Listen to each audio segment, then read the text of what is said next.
विधानसभा में आज पांचवें दिन भी सदन की कार्यवाही शोर शराबे और हंगामे की भेंट चढ़ी। विपक्ष के हंगामे और बहिष्कार के बीच झारखंड प्रतियोगी परीक्षा विधेयक 2 संशोधनों के साथ पारित। इरफान अंसारी के बयान पर आज भी सदन में हंगामा। संसदीय कार्य मंत्री ने जताया खेद। भाजपा की राष्ट्रीय मंत्री आशा लकड़ा ने कहा, कांग्रेस ने आदिवासी समाज को किया अपमानित। राजधानी रांची समेत राज्य भर में हो रही बारिश से किसानों के चेहरे खिले। धान रोपनी की बढ़ी रफ्तार। सिमडेगा में सर्वाधिक 161 मिलीमीटर बारिश हुई दर्ज। और झारखंड पुलिस के सिपाही संतोष कुमार ने world police and fire games में जीते 2 स्वर्ण पदक। कल रांची वापसी पर जोरदार स्वागत की तैयारी।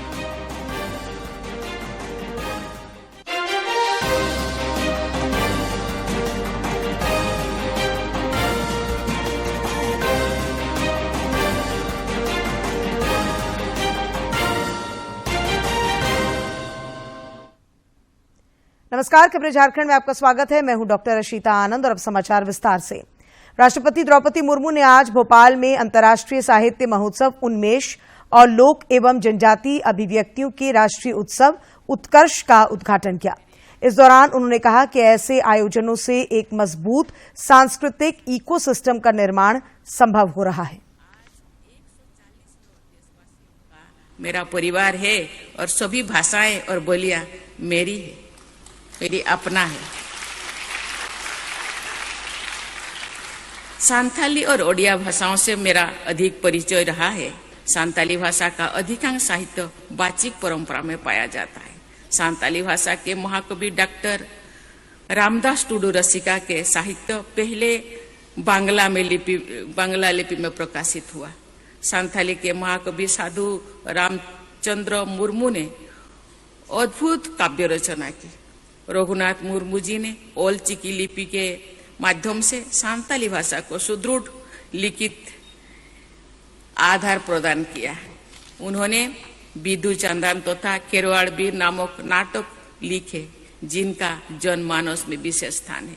मैं चाहूंगी कि इन नाटकों का तथा सांताली भाषा की महत्वपूर्ण पुस्तकों का अन्य भाषाओं में भी अनुवाद हो।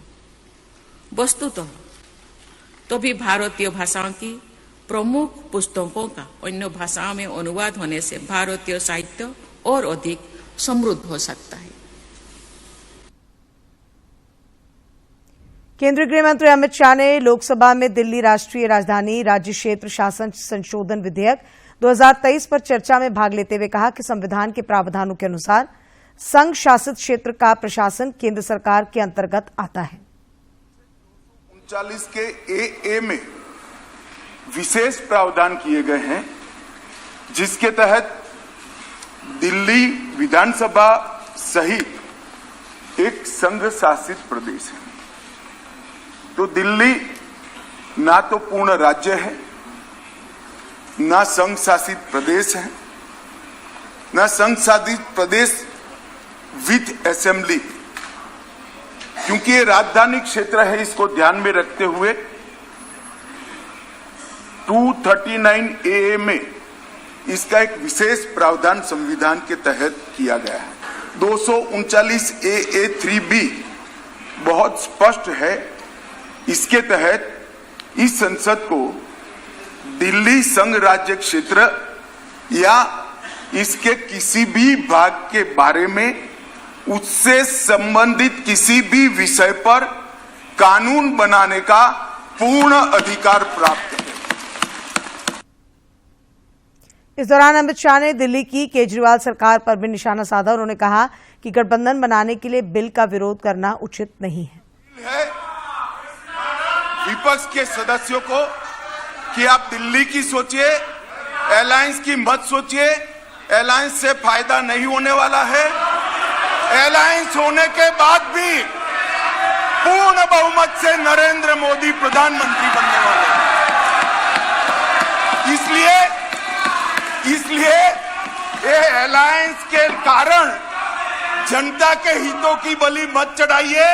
जनता सब देख रही है। अलायंस कर आप अगर ऐसा सोचते हो, अलायंस कर आप अगर ऐसा सोचते हो कि जनता का विश्वास हासिल कर दिया जाएगा, जनता का विश्वास आपको मिला था, मगर जिस तरह से 10 साल यूपीए ने शासन चलाया, 12 लाख करोड़ के घपले घोटाले करे, इसलिए आज वहां बैठे हैं।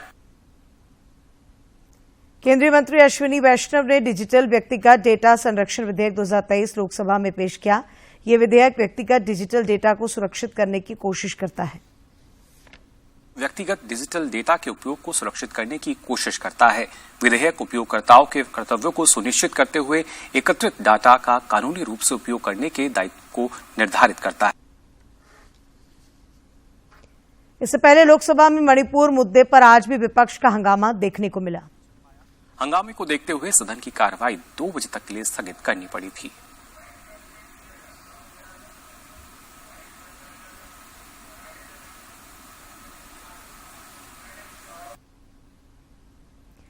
उधर राज्यसभा में मणिपुर मुद्दे पर विपक्ष का हंगामा जारी रहा। इस मुद्दे पर विपक्ष ने सदन से वॉकआउट किया। जरूरी है, उसकी अनुमति भी दी गई है, लेकिन विपक्ष ने ये मौका छोड़ दिया।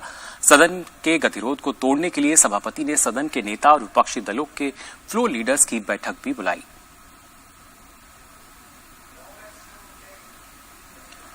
वहीं केंद्रीय मंत्री और राज्यसभा में नेता सदन पीयूष गोयल ने राज्यसभा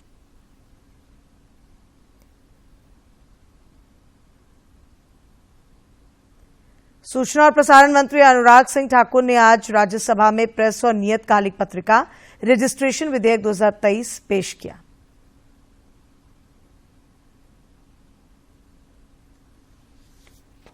कि किस तरह से अंग्रेजों की समय के जो थके हारे कानून है, या मैं कहूं जिनका आज के समय में उतना महत्व उस दृष्टि से ना हो, क्योंकि बहुत कुछ बदल गया है और ये जो सेंट्रली कंट्रोल्ड रखा जाता था, इसको समाप्त करने का समय आ गया है। ये जो एक तरह से रुकावटें एक के बाद दूसरे चरण पर होती थी, उसको कैसे खत्म करें। सर, मैं कह सकता हूं ये सिंपल भी है, स्मार्टर भी है, साइमल्टेनियस प्रोसेस भी है, और ऑनलाइन हम इसको करके जो 8 चरण पे इसकी आपको स्टेप्स लेने पड़ते थे समाचार पत्र या पत्रिका को रजिस्टर कराने के लिए, अब 8 चरण नहीं होंगे, केवल एक स्टेप पर ही आपका रजिस्ट्रेशन हो जाएगा। झारखंड विधानसभा के मानसून सत्र के 5वें दिन आज भी हंगामा जारी रहा। हंगामे के बीच मंत्री आलमगीर आलम ने झारखंड प्रतियोगिता परीक्षा भर्ती में अनुचित साधनों की रोकथाम और निवारण विधेयक 2023 सदन में पेश किया। मैं प्रस्ताव करता हूं कि झारखंड प्रतियोगी परीक्षा भर्ती अनुचित साधनों की रोकथाम निवारण के उपाय विधेयक 2023 प्रस्तावित करने की अनुमति दी जाए। प्रश्न यह है कि झारखंड प्रतियोगिता परीक्षा भर्ती में अनुचित साधनों विधानसभा में विपक्ष के हंगामे और बहिष्कार के बीच ये विधेयक कुछ संशोधनों के साथ ध्वनिमत से पारित हो गया। भाजपा विधायक का अमर बाउरी समेत पार्टी के अन्य विधायकों ने इसे प्रवर समिति के पास भेजने का आग्रह किया, जिसे नामंजूर कर दिया गया।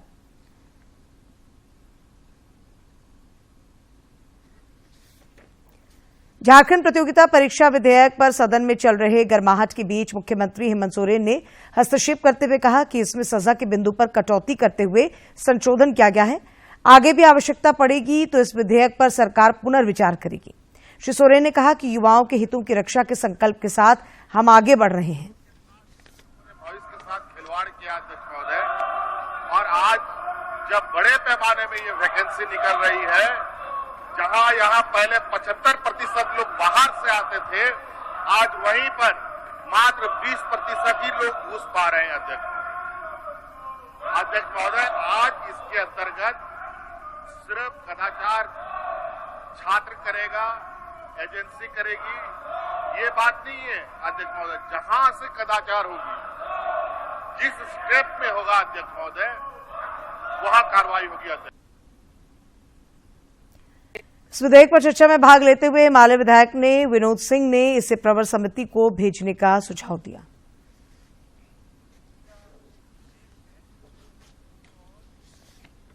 सजा का प्रावधान हो, गैर जमानती अपराध हो जिसमें वारंट हो, इसमें 2 साल से 7 साल की सजा है। तो माननीय उच्चतम न्यायालय ने भी दिया है कि ऐसे जब भी विधेयक पारित हो तो ऐसे ही इस पे जो है पूर्ण तरीके से विचार हो जाना चाहिए। क्या पक्ष है विपक्ष है वो तो दूसरी बात है, और उस नाते ही तो इसको पहले प्रवर समिति में, क्योंकि इसमें 2 से 7 साल के सजा के प्रावधान है, दंडनीय अपराध हैं, गैर जमानती अपराध हैं, तो प्रवर समिति पूरे तरीकों से देखेगी।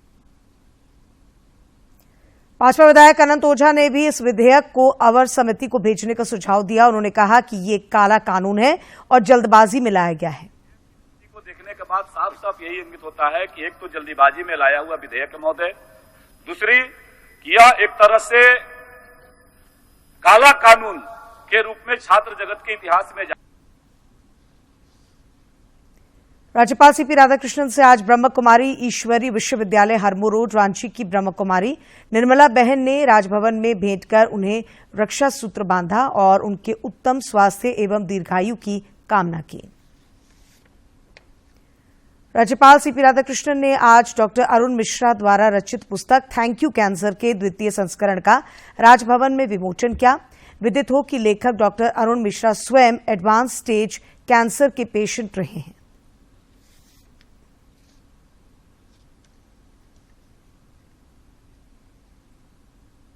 प्रदेश संगठन महामंत्री कर्मवीर सिंह ने आज भाजपा प्रदेश कार्यालय में एक महत्वपूर्ण बैठक की। लोकसभा प्रवास योजना के तहत लोकसभा विस्तारकों की ये बैठक हुई, जिसमें श्री सिंह ने मौजूद पदाधिकारियों को संगठन और लोकसभा चुनाव से जुड़े कई मुद्दों पर जानकारी दी। भाजपा के प्रदेश अध्यक्ष बाबूलाल मरांडी ने झारखंड मुक्ति मोर्चा के विधायक लॉबिन हेम्ब्रम द्वारा खुद की सुरक्षा का मामला उठाने पर प्रतिक्रिया व्यक्त करते हुए सरकार पर निशाना साधा है। उन्होंने आज एक ट्वीट कर कहा कि खनन माफियाओं से खतरा सिर्फ आपको ही नहीं है, खतरा पूरे संताल और आदिवासी समाज को भी है, जिनका अस्तित्व और पहचान ये माफिया मिटा रहे हैं। कांग्रेस विधायक इरफान अंसारी के बयान पर भाजपा ने कड़ी प्रतिक्रिया व्यक्त की है। पार्टी की राष्ट्रीय मंत्री और रांची की निवर्तमान महापौर आशा लकड़ा ने आज रांची में पत्रकारों से बातचीत में कहा कि कांग्रेस ने सोची समझी साजिश के तहत आदिवासी समाज को अपमानित किया है। उन्होंने कहा कि संपूर्ण आदिवासी समाज इस बात की प्रतीक्षा में है कि कब झामुमो का नेतृत्व कांग्रेस नेतृत्व से अपना विरोध दर्ज कराएगा। श्रीमती लकड़ा ने कहा कि झामुमो के कथित आदिवासी हमदर्दों ने अब तक आदिवासी समाज पर हुए हर जुल्म और ज्यादती पर चुप्पी साधी रखी है। उन्होंने ये भी कहा कि इस बार भी झामुमो ने मौन व्रत रखा तो ये स्पष्ट हो जाएगा कि ये आदिवासियों के हितैषी नहीं बल्कि नाशक हैं। और यह भी कहा उन्होंने कि इतना तेज कैसे हो गए, हमें समझ में नहीं आता है। मैं इरफान अंसारी। माकपा पॉलिट ब्यूरो सदस्य बृंदा कराट ने आज रांची में दिवंगत सुभाष मुंडा के परिजनों से मुलाकात की और उन्हें ढांढस बंधाया। उन्होंने स्थानीय दलादली चौक में स्वर्गीय सुभाष मुंडा की प्रतिमा का अनावरण कर उन्हें श्रद्धा सुमन अर्पित किए। इस अवसर पर पत्रकारों से बातचीत करते हुए माकपा पॉलिट ब्यूरो सदस्य ने राज्य की विधि व्यवस्था पर सवाल उठाते हुए हत्यारों की अविलंब गिरफ्तारी की मांग की। आदिवासियों की संघर्ष और जमीन के बचाव के लिए संघर्ष किए हैं और तब उसकी हत्या होती है, तो उस रूप में निश्चित रूप पर राजनीति का मतलब जो लोग वो राजनीति करते हैं लैंड माफिया की लूट की, उसके खिलाफ सुभाष ने हमेशा आवाज उठाई। इलाहाबाद हाईकोर्ट ने ज्ञानव्यापी परिसर में भारतीय पुरातत्व सर्वेक्षण विभाग को सर्वे की अनुमति दे दी है। अदालत ने कहा है कि न्यायहित में सर्वे कराया जाना उचित है।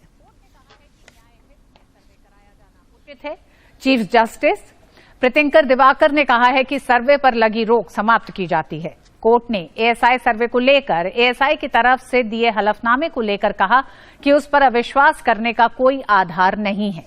हलफनामे में एएसआई ने कहा था कि उनके सर्वे से ज्ञानव्यापी परिसर में किसी भी प्रकार का इंच भर भी नुकसान नहीं होगा।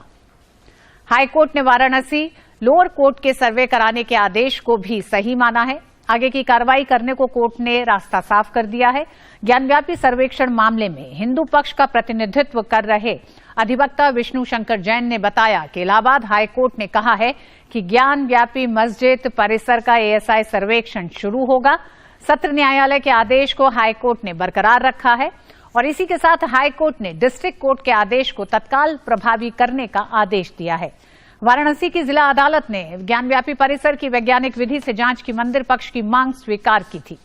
जिला जज डॉक्टर अजय कृष्ण विश्वेश्वर ने मस्जिद पक्ष की आपत्तियों को दरकिनार करते हुए ज्ञानव्यापी के वजूखाने को छोड़कर शेष हिस्से की एएसआई सर्वे कराने का आदेश दिया था, जिसका अंजुमन इंतजामिया मसाजिद कमेटी ने विरोध करते हुए सुप्रीम कोर्ट में सर्वे पर रोक लगाने की याचिका दाखिल की थी। सुप्रीम कोर्ट ने सर्वे पर अंतरिम रोक लगाते हुए याचिकाकर्ता अंजुमन इंतजामिया मसाजिद कमेटी को इलाहाबाद हाईकोर्ट जाने की सलाह दी थी। मुख्यमंत्री हेमंत सोरेन से आज झारखंड एकता मंच मुंबई के प्रतिनिधि मंडल ने मुलाकात की। उन्होंने मुख्यमंत्री को बताया कि वे झारखंड के प्रवासी मजदूरों के हित और कल्याण के लिए कार्य कर रहे हैं। झारखंड के विकास एवं तरक्की में हर संभव सहयोग करने के लिए वो इच्छुक हैं। इस मौके पर मुख्यमंत्री ने झारखंडी एकता मंच की पत्रिका अब दिखेगी खबर का विमोचन किया। मुख्यमंत्री से मुलाकात करने वाले प्रतिनिधि मंडल में फिरोज आलम अंसारी, शमशेर आलम, हरप्रीत बराइट, राजेश शर्मा, ताज हसन अंसारी और असलम अंसारी विशेष रूप से शामिल थे। मुख्यमंत्री हेमंत सोरेन से आज पेयजल एवं स्वच्छता मंत्री मिथिलेश ठाकुर के नेतृत्व में जिला परिषद गढ़वा के सदस्यों ने मुलाकात कर ज्ञापन सौंपा। उन्होंने मुख्यमंत्री से जिला परिषद को और सशक्त और प्रभावी बनाने की दिशा में उचित पहल करने का आग्रह किया। मुख्यमंत्री से मुलाकात करने वालों में जिला परिषद अध्यक्ष शांति देवी और सदस्य अर्चना प्रकाश समेत अन्य शामिल थे। मुख्यमंत्री हेमंत सोरेन से आज झारखंड विधानसभा के शैक्षणिक भ्रमण पर आए RKDF विश्वविद्यालय रांची के विद्यार्थियों ने मुलाकात की। मुख्यमंत्री ने विद्यार्थियों से कहा कि युवा पीढ़ी पर देश और राज्य का भविष्य निर्भर करता है। आप सभी ने आज लोकतंत्र के मंदिर कहे जाने वाले विधानसभा की कार्यवाही देखी। आप जैसे युवाओं से उम्मीद है कि लोकतंत्र को मजबूत करने में अहम भूमिका निभाएंगे। राजधानी रांची के कोतवाली थाना क्षेत्र के शहीद चौक स्थित जिला स्कूल में आज आग लग गई। आग की लपटें इतनी भयावह थी कि धीरे धीरे एक कमरे से दूसरे कमरे की तरफ फैल गई। दमकल की कई गाड़ियों की मदद से आग पर काबू पाया जा सका।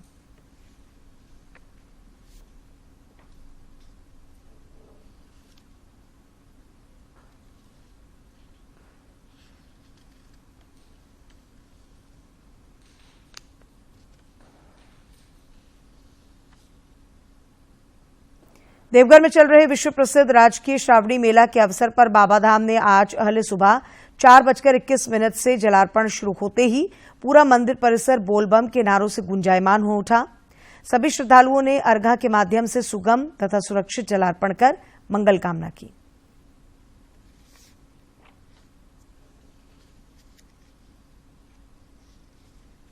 रांची सहित देश में दूरदर्शन के विभिन्न प्रादेशिक समाचार एकांश में कुल 215 पदों पर भर्ती की प्रक्रिया शुरू हुई है। रांची के लिए वरीय संवाददाता, एंकर, सह संवाददाता, bulletin editor, copy editor, broadcast executive, video post production assistant, videographer, packaging सहायक, कंटेंट एग्जीक्यूटिव के पद ऑनलाइन आवेदन आमंत्रित किए गए हैं। और अब कुछ खबरें राज्य के विभिन्न जिलों से।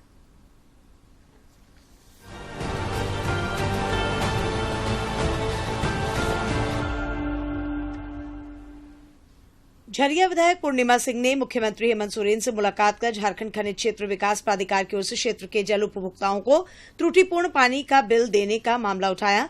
इस पर मुख्यमंत्री ने विभागीय पदाधिकारी को निर्देशित किया। भारतीय जनता युवा मोर्चा लातेहार जिला के द्वारा स्थानीय नीति, नियोजन नीति और सीटेट उत्तीर्ण मेधावी आदिवासी और मूलवासी बेरोजगारों को शिक्षक नियुक्ति में अवसर देने की मांग को लेकर अधिकार मार्च, मशाल जुलूस निकाला गया। भाजपा की नवनियुक्त राष्ट्रीय मंत्री आशा लकड़ा ने प्रदेश कार्यालय में प्रदेश अध्यक्ष एवं पूर्व मुख्यमंत्री बाबूलाल मरांडी से मुलाकात की। इस दौरान उन दोनों के बीच समसामयिक विषयों पर चर्चा हुई। रांची से पटना जाने वाली वंदे भारत एक्सप्रेस ट्रेन के रूट में 2 अगस्त से बदलाव किया गया है। पहले ये ट्रेन टाटीसिलवे, साकी और बरकाकाना होकर जाती थी। इसे लेकर रेलवे ने आदेश भी जारी कर दिया है। सुरक्षा की दृष्टि से फिलहाल ये ट्रेन टाटीसिलवे से मूरी और बरकाकाना होकर चलेगी। गढ़वा के उपायुक्त शेखर जमुआर एवं पुलिस अधीक्षक के नेतृत्व में बुधवार की रात मंडल कारा के सभी वार्डों में सघन छापेमारी अभियान चलाया गया। हालांकि छापेमारी के दौरान मंडल कारा से किसी प्रकार का कोई भी आपत्तिजनक सामान बरामद नहीं किया गया। झारखंड हाईकोर्ट ने पलामू, गढ़वा और लातेहार प्रशासन को निर्देश दिया है कि वह अवैध माइनिंग करने वाले वाहनों की चेकिंग करें और 2 सप्ताह में रिपोर्ट प्रस्तुत करें। कोर्ट ने कहा कि बड़े वाहनों से लोह अयस्क समेत अन्य खनिजों की अवैध तरीके से ट्रांसपोर्टिंग की चेकिंग अभियान चलाकर जांच की जाए।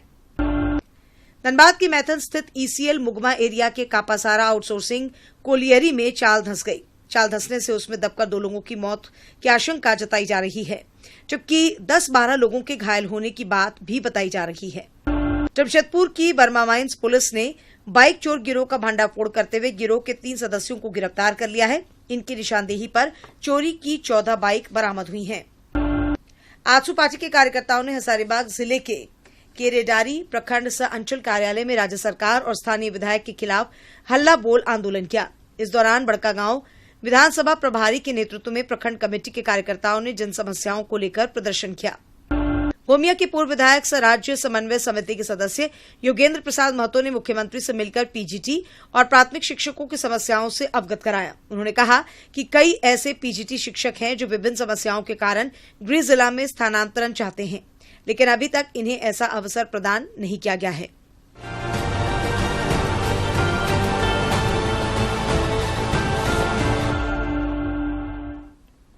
और अब बात मौसम की। राज्य के कई इलाकों में 2 दिनों की मूसलाधार बारिश के बाद आज से वर्षापात में कुछ कमी देखी जा रही है। पिछले 24 घंटों के दौरान सिमडेगा के बांसजोर में सर्वाधिक 161.4 मिलीमीटर बारिश दर्ज की गई। पिछले 3 दिनों से हो रही लगातार बारिश से किसानों के चेहरे खिल उठे हैं और धान रोपने की रफ्तार बढ़ गई है। सर अगले 2 दिन भी ठीक ठाक बारिश है, जिससे हम लोग उम्मीद कर रहे हैं कि किसान भाइयों को काफी फायदेमंद होगा ये बारिश, और साथ साथ में जो डिपार्चर है उसमें भी कमी आएगी। और क्योंकि ये जो बारिश है इससे जो ग्राउंड वाटर है उसका भी लेवल थोड़ा सा बढ़ेगा और उसमें भी थोड़ी सी इजाफा देखने को मिलेगी। तो कुल मिला के ये बारिश किसान भाइयों के लिए और ओवरऑल जो ग्राउंड वाटर है उसका रिचार्ज के लिए भी काफी महत्वपूर्ण। और अब एक नजर डालते हैं प्रमुख शहरों के आज के तापमान पर। राजधानी रांची का अधिकतम तापमान 25.4 और न्यूनतम 23.5 डिग्री सेल्सियस रिकॉर्ड किया गया। जमशेदपुर का अधिकतम तापमान 27.6 और न्यूनतम 26 तथा डाल्टनगंज का अधिकतम तापमान 29.4 और न्यूनतम तापमान 24.5 डिग्री सेल्सियस रिकॉर्ड किया गया।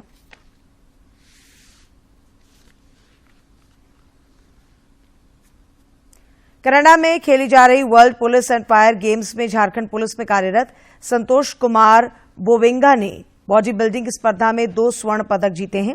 सिपाही संतोष कुमार बोवेंगा राज्य औद्योगिक सुरक्षा बल में कार्यरत हैं और वर्तमान में बोकारो में पदस्थापित हैं। संतोष की उपलब्धि पर उनके सहकर्मी गौरवान्वित हैं। पदक जीतने के बाद संतोष शुक्रवार की सुबह 10 बजे रांची हवाई अड्डे पहुंचेंगे, जहां उनका भव्य स्वागत होगा। केंद्र सरकार ने कंप्यूटर, लैपटॉप और टैबलेट्स के आयात पर तत्काल प्रभाव से प्रतिबंध लगा दिया है। वाणिज्य मंत्रालय की विज्ञप्ति के अनुसार अब इसके लिए लाइसेंस लेना जरूरी होगा। से जारी नोटिफिकेशन के मुताबिक किसी भी तरह के लैपटॉप, कंप्यूटर या टैबलेट के आयात के लिए लाइसेंस लेना जरूरी हो गया है। शोध के लिए 20 यूनिट के आयात पर प्रतिबंध नहीं होगा। कैपिटल गुड्स में प्रयोग होने वाले इन उपकरणों के आयात को भी इस प्रतिबंध की सीमा से बाहर रखा गया है। व्यक्तिगत उपयोग के लिए केवल 1 यूनिट के ही आयात की अनुमति दी गई है, हालांकि उस पर भी ड्यूटी चुकाना अनिवार्य होगा। मॉर्गन स्टैनली ने एक बार फिर भारत की अर्थव्यवस्था पर भरोसा जताया है। संस्था की हालिया रिपोर्ट में भारत का आउटलुक बढ़ाकर ओवरवेट कर दिया गया है। है कि 1 दशक में भारत का जीडीपी ग्रोथ रेट चीन से आगे निकल जाएगा। मॉर्गन स्टैनली का मानना है कि भारत में पिछले कुछ सालों में स्ट्रक्चरल रिफॉर्म देखने को मिले हैं, जिसका असर अब देखा जा सकता है। इन्हीं रिफॉर्म और आर्थिक स्थिरता से कैपेक्स और प्रॉफिट आउटलुक को सपोर्ट मिला है।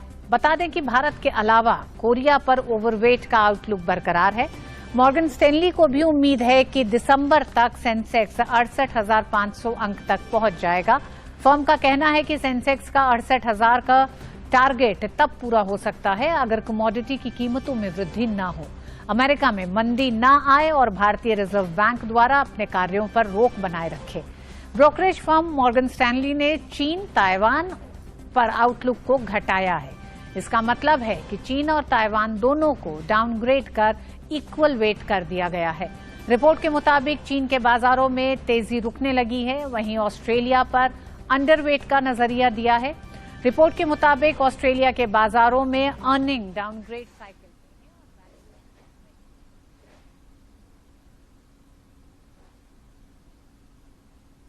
आइए करते विधानसभा सत्र की समीक्षा। झारखंड विधानसभा के मानसून सत्र के 5वें दिन आज सदन की कार्यवाही शोर शराबे और हंगामे की भेंट चढ़ गई। सदन में अभूतपूर्व हंगामे के कारण प्रश्नकाल नहीं हो पाया।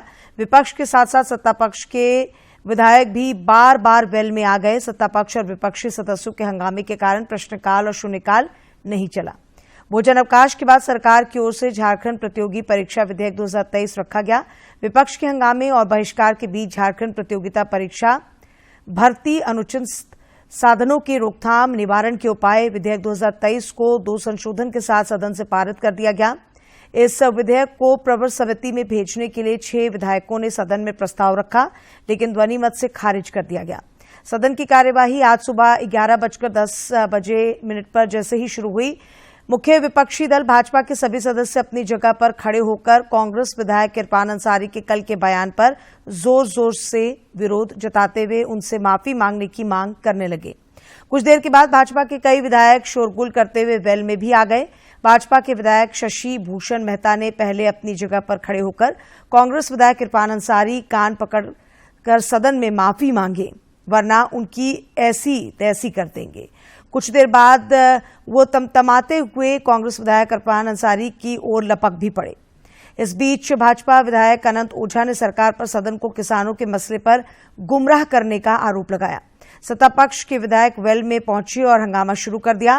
विधायक प्रदीप यादव अपने स्थान पर खड़े होकर भाजपा विधायक शशि भूषण मेहता के 2 दिनों के निलंबित करने की मांग की। उधर भाजपा विधायक कांग्रेस के इरफान अंसारी से माफी की मांग करते हुए हंगामा करते रहे। शोरगुल से पूरा सदन हंगामे में डूब गया। इसी बीच कांग्रेस विधायक इरफान अंसारी ने खुद को आदिवासी समाज का सबसे बड़ा हितैषी बताते हुए अपने बयान के लिए खेद व्यक्त किया। सदन की कार्यवाही 12:10 पर दोबारा शुरू होने पर प्रमुख विपक्षी दल भाजपा के सदस्य कांग्रेस विधायक इरफान अंसारी और संसदीय कार्य मंत्री से माफी मांगने की मांग को लेकर वेल में पहुंचकर जोर जोर से हंगामा करने लगे।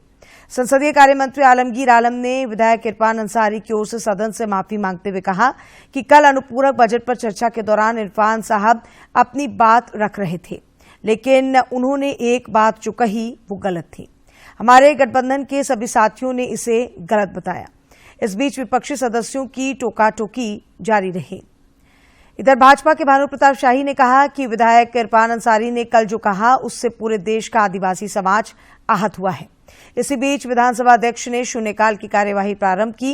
कांग्रेस के अंबा प्रसाद ने उर्दू शिक्षकों की नियुक्ति का मामला उठाया, लेकिन सदन में सत्ता पक्ष और विपक्ष के सदस्यों का हंगामा जारी रहा।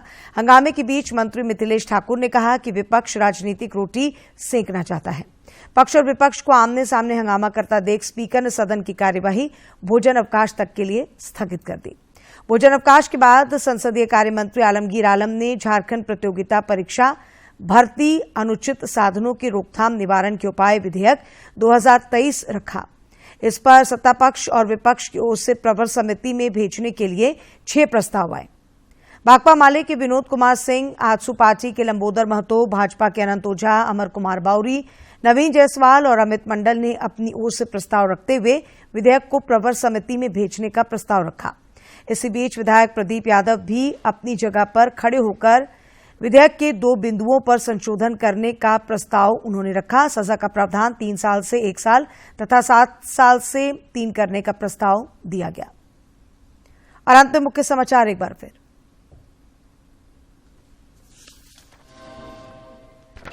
विधानसभा में आज 5वें दिन भी सदन की कार्यवाही शोर शराबे और हंगामे की भेंट चढ़ी। विपक्ष के हंगामे और बहिष्कार के बीच झारखंड प्रतियोगी परीक्षा विधेयक 2 संशोधनों के साथ पारित। इरफान अंसारी के बयान पर आज भी सदन में हंगामा। संसदीय कार्य मंत्री ने जताया खेद। भाजपा के राष्ट्रीय मंत्री आशा लकड़ा ने कहा कांग्रेस ने आदिवासी समाज को किया अपमानित। राजधानी रांची समेत राज्य भर में हो रही बारिश से किसानों के चेहरे खिले। धान रोपनी की बड़ी रफ्तार। सिमडेगा में सर्वाधिक